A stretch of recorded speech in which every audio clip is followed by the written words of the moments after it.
Pablo García, la situación del mercado. Pablo, muy buenas tardes. Hola, buenas tardes. Bueno, primero te queríamos preguntar, cómo no, por ese dato de inflación y por cómo crees que lo está cogiendo el mercado en Estados Unidos. Nos hablabas hace apenas unos días, decías las mentirijillas, ¿no?, de Jerome Powell. Pablo, ¿qué podemos esperar después de conocer este dato y de analizar esa reacción del mercado? Lo que nos pueda decir Powell la próxima semana. Bueno, pues el dato y la reacción, Marta, ha sido muy interesante. Por un lado, hemos conocido, como bien apuntabas, el mayor dato de inflación year-on-year desde 1982, con lo cual ya eso nos enmarca en un escenario inflacionista preocupante y ya por fin, esas mentirijillas del señor Powell, ya ha quitado ese calificativo de temporal, ¿no?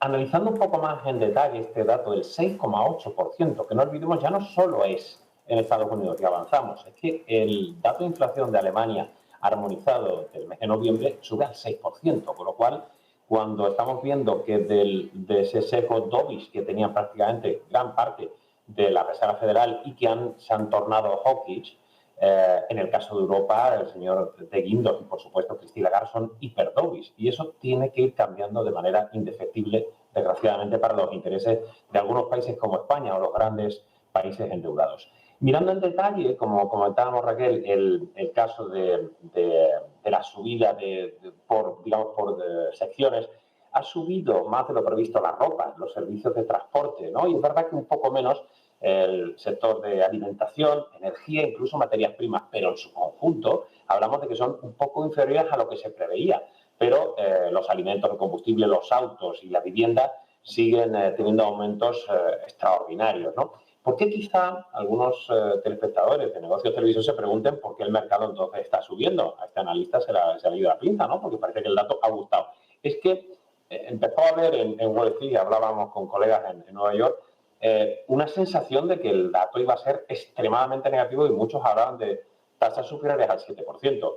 Y entonces, bueno, aunque el consenso parecía que estaba en ese 6,7, 6,8, al fin y al cabo, la composición de ese índice que comentamos no ha llamado tanto la atención. En cualquier caso, aquí lo que tenemos es que el tapering efectivamente va a ser más rápido, esa retirada de estímulos de compras en el mercado abierto, y por otro lado, la subida de tipos ya no podemos relegarla a final del año que viene, ni siquiera en verano, en julio, sino que si el tapering termina en marzo, el problema, como yo siempre he insistido y cuando defendíamos contra marea de que la inflación se estaba escapando, es que los tipos los tenemos a cero. Si los tipos estuvieran al 2%, no estaríamos tan preocupados, porque esos tipos reales, descontando la inflación, siguen estando en mínimos históricos, con unos balances muy apalancados, tanto de la FED, y ojo, el balance del Banco Central Europeo en términos relativos de PIB está más apalancado que incluso el de la FED.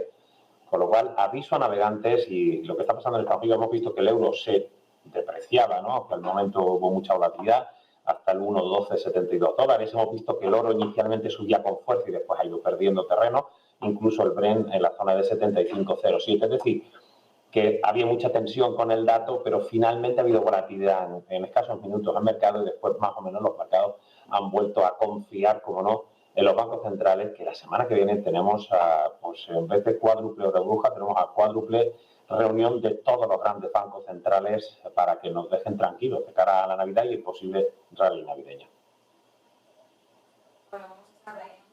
La semana que viene con todas esas referencias en materia de política monetaria. Pasando a la renta variable, hoy en Estados Unidos hay dos compañías que están cotizando al alza después de haber rendido cuentas. Una de ellas es Broadcom, con subidas ya cercanas al 9%, y la otra es Oracle, que está disparada pues más de un 16% en estos momentos. Además, ambas compañías con el nexo en común, a pesar de que Broadcom se dedica más al negocio de los semiconductores y que Oracle se dedica a la nube, ambas tienen como nexo común esa mayor demanda de computación en la nube que ha beneficiado a ambas.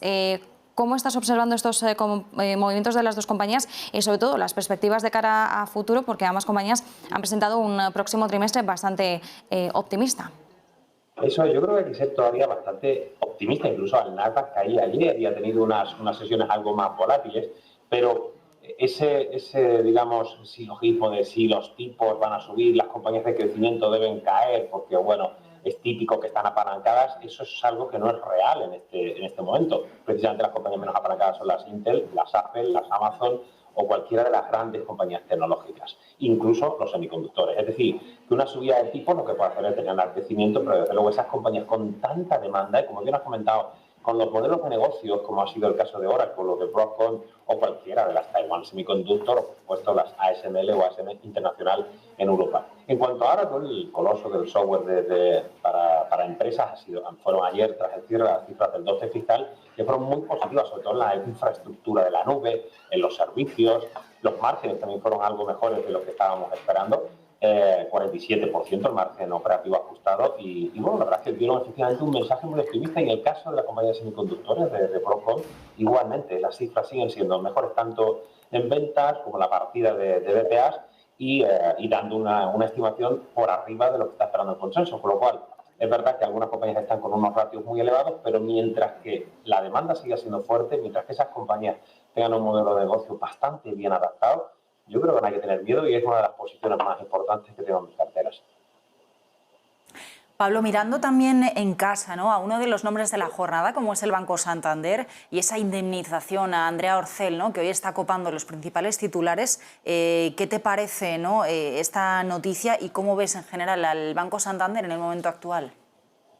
Bueno, hacemos un paréntesis para hablar con Santander porque el señor Andrea Orcel tiene que estar encantado de ser conocido, no solo por indemnizaciones, sino porque tomó el volante del italiano Unicredit, ayer subió un 82% después de dar un plan estratégico que nos gustó, es una de las apuestas que tenemos dentro del sector bancario y que ha funcionado también. En el caso de Santander, la verdad es que muchos periodistas e inversores me preguntan por qué no tengo nada en España, y es que si vemos el performance del IBEX, y eso incluye Santander, que es una de las compañías que podríamos salvar de la quema por ser el sector financiero uno de los que más me gustan en estos momentos, esperando la subida de los tipos largos, el IBEX está subiendo en el año un 3,90%, un triste 3,90% en años de recuperación, cuando tenemos a un CAC subiendo un 26%. Solo con eso ya diríamos que al tener la bandera española es algo complicado tomarla, pero también es verdad que Santander hace más dinero fuera de España que dentro. Pero claro, tienes a un país como Brasil, donde precisamente los tipos se los van a ir al 10%, donde los problemas de inflación son galopantes, tienes a Reino Unido con los problemas del Brexit, las peleas con Francia y los problemas que hemos tenido, como siempre, de abastecimiento, etcétera. Y encima España, donde el crecimiento pues no está siendo el previsto. Es decir, tienes tus zonas de influencia geográfica en unos sitios muy complicados. Dicho esto, la valoración es atractiva en price book value y también por esas mejoras que estimamos y que todavía no se han producido de una forma muy acuciante. El movimiento de los bonos está siendo bastante errático. Pensamos que las actividades tienen que irse arriba, que el boom tiene que tocar el 0% y no irse al menos 0,5 de hace 2 meses y medio, y eso va a beneficiar a los márgenes de intermediación de la banca, también, por supuesto, a la banca comercial sobre todo, la de Santander, y los niveles de rentabilidad. Y de momento la solvencia está siendo bastante buena, yo diría que excepcional, pero ojito, subidas de tipos supone problemas para los endeudados y eso puede perjudicar, como no, a la banca comercial y a un país periférico como es nuestro país. Pablo, por otro lado, cambios en el IBEX 35 ya decididos por el Comité Asesor Técnico, que se van a efectuar el próximo día 20 de diciembre. Sale Viscofan, hoy con caídas en el IBEX 35, entra Laboratorios Rovi, la farmacéutica estaba entre los nombres, ¿no?, que figuraban en esa quiniela con Acciona Energía, con Logista, también con SACIR. Hoy está presentando alzas en el mercado continuo. ¿Cuál crees que puede ser el recorrido de Laboratorios Rovi a partir del 20 de diciembre, ya cuando se incorpore al IBEX 35?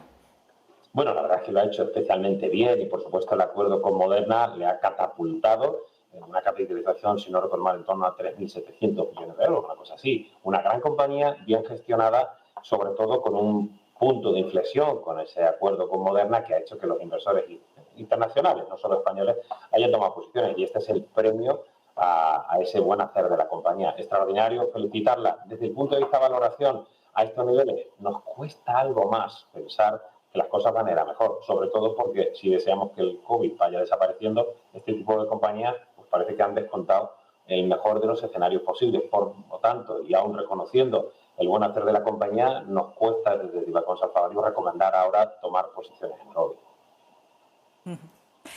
Pablo García, como siempre, muchísimas gracias por acompañarnos. Vamos a ver qué sucede con Rovi y también, bueno, pues con esas reuniones de los banqueros centrales que, como comentábamos, van a ser la clave de la próxima semana, que viene cargadita de referencias. Muy buenas tardes. Gracias, Raquel.